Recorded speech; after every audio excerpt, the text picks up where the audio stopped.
আমরা খুব ভয়াবহ একটা সময় পার করছি এবং এই জাতীয় আত্মহত্যার ঘটনাগুলো প্রায় আমরা শুনতে পাই। কিন্তু অবাক করা বিষয় হলো আমরা সেখান থেকে না শিক্ষা গ্রহণ করছি, না এগুলোর মূল কারণ আবিষ্কার করার চেষ্টা করছি।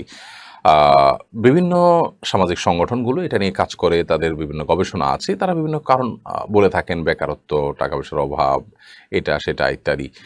এই কারণগুলোর অবশ্যই প্রভাব আছে, সন্দেহ নেই। অস্বীকার করবার সুযোগ নেই। তবে আমরা বলতে চাই এগুলো মূল কারণ না। আজ থেকে আপনি ৫০ বছর আগের বাংলাদেশের কথা যদি বলেন, তাহলে অভাব আরও বেশি ছিল। এত কাজের ক্ষেত্র ছিল না। বেকারত্বের কথা যদি বলেন, তখন আজকের মতো এত চাকুরি তখন ছিল না। কিন্তু তখন মানুষের মধ্যে আত্মহত্যার প্রবণতা এত বেশি ছিল না। তাহলে তারা কেন আত্মহত্যা কম করেছেন, এখন কেন আত্মহত্যা বেশি হচ্ছে? এগুলোর সবচাইতে বড় কারণ হলো ধর্মীয় চেতনা হারিয়ে যাওয়া। ধর্মীয় চেতনা যদি থাকে, তাহলে সেক্ষেত্রে তার মধ্যে আত্মহত্যার প্রবণতা থাকার কথা না। হ্যাঁ, কোনো হুজুর আত্মহত্যা করছেন, কিন্তু সেটা মানে রেশিও যদি আমরা আনি, তাহলে সেক্ষেত্রে পার্সেন্টেজ আনলে হুজুরদের মধ্যে শতকরা নয়, বরং হাজারের মধ্যে ১-২ জনও আত্মহত্যার ঘটনা কিন্তু ঘটে না। বাংলাদেশে এ ধরনের আত্মহত্যার ঘটনা প্রায় ঘটছে। এর আরেকটি বড় কারণ হলো তথাকথিত ব্যক্তি স্বাধীনতার এই স্লোগানটির অপব্যবহার। ইসলাম ব্যক্তি স্বাধীনতার কথা বলে, কিন্তু ব্যক্তি স্বাধীনতার নামে লাগামহীনতা, সীমাহীন ব্যক্তি স্বাধীনতা, কোনো প্রকার গণ্ডি না রেখে যা খুশি তা করার প্রবণতা, এটা মানুষকে আত্মহত্যার করতে অনেক সময় উদ্বুদ্ধ করে যে আমার শরীর, আমার জীবন, এর সাথে তো মানে কারোর কোনো অধিকার জড়িত না, এটা আমার ব্যাপার, আমি যা খুশি তা করবো। আসলে কি তাই? আপনার জন্ম হয়েছে, আপনি বড় হয়েছেন, বেড়ে উঠেছেন, আপনাকে তিল, তিল করে গড়ে তুলেছে যারা, তাদের কি কোনো দাবি নেই, কোনো কি অধিকার নেই? আপনি চাইলে শেষ করে ফেলতে পারবেন? আপনার মহান সৃষ্টিকর্তা আছে, তিনি আপনাকে সৃষ্টি করেছেন। আপনার তার কাছে জবাবদিহিতা আছে। আপনার কি তার কাছে জবাবদিহিতার কোনো ব্যাপার নেই? এই যে বিশ্বাসহীনতার জায়গা থেকে, কুফুরের জায়গা থেকে এ ধরনের লাগামহীন ব্যক্তি স্বাধীনতার কথা বলা হয়। ব্যক্তি স্বাধীনতা ভালো, কিন্তু লাগামহীন ব্যক্তি স্বাধীনতা এটা অনেক সময় আত্মহত্যার মতো এই বিষয়গুলোকে সহজ করে দেয়। ইসলাম পরিষ্কারভাবে আত্মহত্যাকে হারাম করেছে। এ বিষয়ে আমাদেরকে সতর্ক থাকতে হবে। আমরা সমাজে মাদক সহ অনেক অন্যায় অনাচার দেখি। এগুলোরও মূল কারণ হলো ধর্মীয় চর্চার অভাব। আ বিশেষ করে যেই অভিনেত্রীর কথা বলা হচ্ছে, তিনি আমরা জানি একটি অ্যাপসে আপনার বেশ কিছু মানে গুনাহের কাজ, জুয়া এবং অন্যান্য কর্মকাণ্ডের সাথে জড়িয়ে ডিপ্রেশনও ভুগে একটা পর্যায়ে তিনি আত্মহত্যার পথে চলে গেছেন। এরকম আরো কত যুবক ধ্বংস হচ্ছে, কত মানুষ শেষ হচ্ছে।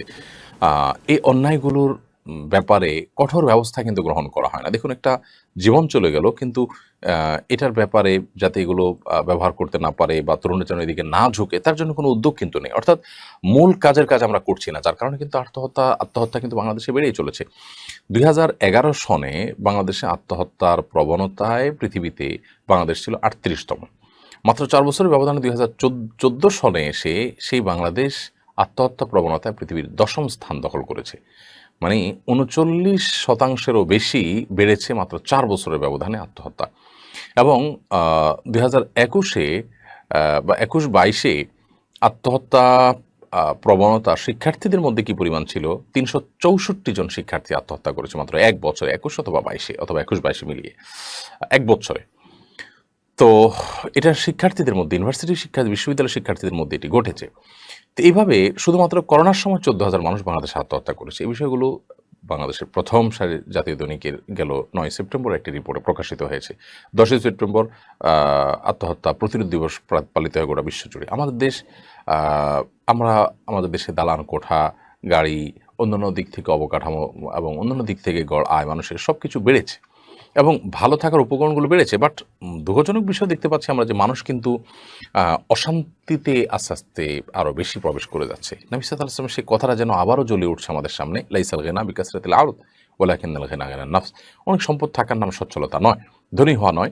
প্রকৃত ধনী হওয়া হলো আ মানুষ যখন আ আ মনের দিক থেকে সচ্ছল হয়, আল্লাহ তাআলা যা দিয়েছেন সেটাতে খুশি হয়, লোভী না হয়, সেটাই হলো প্রকৃত সচ্ছলতা। আল্লাহ তাআলা আমাদেরকে সেই জীবন দান করুন এবং এ ধরনের আত্মহত্যাগুলোকে বন্ধ করবার জন্য আমাদেরকে অবশ্যই দ্বীনি চর্চা, দ্বীনি চেতনা আমাদের মধ্যে বৃদ্ধি করতে হবে, বাড়াতে হবে এবং সেই সাথে অন্যায়ের সমস্ত পথগুলো বন্ধ করতে হবে। আ নবী করিম সাল্লাল্লাহু আলাইহি ওয়াসাল্লাম বলেছেন, মান কাতালা নাফসাহু বিশাইইন ফিদ দুনিয়া উযযিবা বিহি ইয়াওমাল কিয়ামা। রাওয়াহুল বুখারী, মুসলিম। বুখারী এক যুগে বর্ণনা করেছে যে নবী করিম সাল্লাল্লাহু আলাইহি ওয়াসাল্লাম বলেছেন, যদি দুনিয়াতে কেউ নিজেকে শেষ করে আত্মহত্যা করে কোনো একটা পন্থায়, কোনো একটা উপায়ে, সেটা বিষ পান করে হোক, গলায় দড়ি দিয়ে হোক বা কোনো পন্থায়, কিয়ামতের ময়দানে ওই জিনিসটাতেই আল্লাহ তাআলা তাকে শাস্তি দিবেন। তার মানে তার শাস্তি নিশ্চিত, এবং সেটা দিয়ে শাস্তি হতে থাকবে, শুধু সেখানে মৃত্যুটা হবে না, সে শাস্তি ভোগ করতে থাকবে। আল্লাহ তাআলা বলেছেন ওয়ালা তুলকু বিআইদিকুম ইলা তাহলুকা, তোমরা নিজেদেরকে ধ্বংসের দিকে ঠেলে দিও না। এজন্য এই আত্মহত্যার এই ভয়াবহতা থেকে আমাদেরকে বেঁচে থাকার আপ্রাণ চেষ্টা চালাতে হবে। আল্লাহ তাআলা আমাদেরকে তৌফিক দান করুন।